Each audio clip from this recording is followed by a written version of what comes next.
Ça fait pratiquement aujourd'hui 17 ans, jour pour jour, depuis 2006 jusqu'à aujourd'hui en 2023. Fally Ipupa se maintient dans un succès sans relâche, un succès sans concurrent, un succès sans égal. Le gars continue de cartonner et il continue de conquérir les différents marchés de la musique autres que le marché congolais. Déjà que son tout premier album Droit Chemin a balisé le chemin pour sa carrière aussi exceptionnelle. Et grâce à cet album, Fally nous a permis de récupérer la musique congolaise entre les mains des Ivoiriens et des Nigériens. Toujours grâce à son album, l'artiste a su mettre fin à l'hégémonie Wenge qui a régné pendant plus d'une décennie. Et aujourd'hui, il reste le number one de la musique et ça fait déjà 17 ans. 17 ans jusqu'à aujourd'hui. Fally est le seul artiste musicien congolais le plus intégré et le plus adapté. Les gars s'est lancé dans une conquête, je dirais une conquête qui n'est pas encore terminée, parce que il a su réaliser le tout premier target de sa carrière, c'est-à-dire la conquête du marché africain avec des collaborations avec les différentes stars africaines qui a permis à l'artiste de gagner les marchés. Et aujourd'hui, Fally, c'est le seul musicien congolais à avoir livré plusieurs spectacles, plusieurs lives, plusieurs concerts en dehors de l'espace congolais.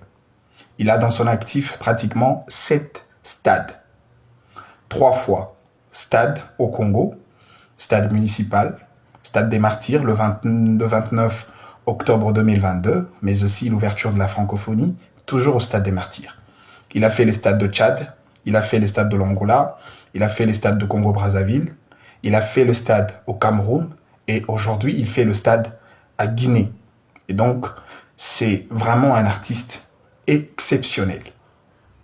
Il s'est lancé dans son deuxième target, la conquête du marché européen, et il s'est permis d'utiliser sa méthodologie d'intégration en faisant de collaboration avec les différentes figures de proue de la musique française.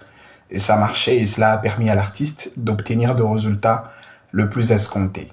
Fally est le musicien congolais à avoir vendu plus de 50 000 exemplaires sur le sol français. Résultat, certifié disque d'or par Snip. Et le troisième target de l'artiste, c'est la conquête vers le marché anglophone. Là, il travaille encore et je pense que la première base de cette conquête, c'est les spectacles qu'il va livrer dans le OVO Arena Wembley, une salle de spectacle historique. Et je pense que ça sera un meilleur moyen pour introduire l'artiste dans les marchés anglophones après les différentes collaborations qu'il a faites avec les grandes stars de la musique américaine, notamment Olivia et le maestro R. Kelly.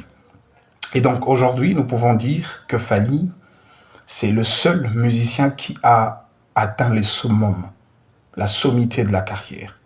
Aujourd'hui, moi, je peux considérer Fally comme l'autorité archétypale de la musique africaine, parce que Fally est placé à la concavité de sa carrière musicale. C'est le seul nom que le panthéon de l'histoire musicale mondiale retient dans le contexte congolais.